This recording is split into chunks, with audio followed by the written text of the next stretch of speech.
Nothing can be more frustrating when you sit down to watch one of your favorite programs on Paramount Network and you run into issues streaming it. Well, in today's tech video, I'm going to show you how to fix Paramount Network if it isn't working on your Philips Smart TV.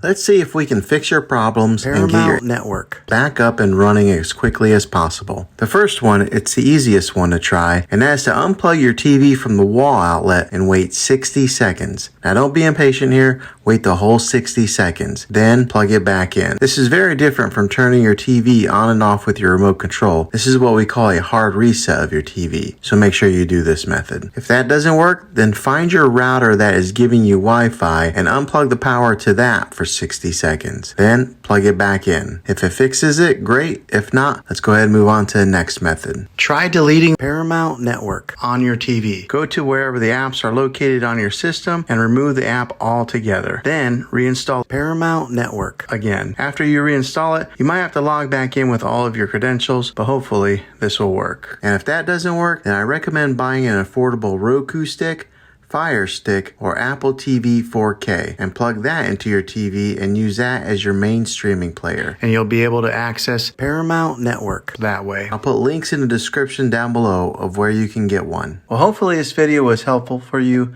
If it was, go ahead and click a thumbs up on it. Go ahead and subscribe to my channel. I make tech videos all the time, and I would love to have you back in the next one.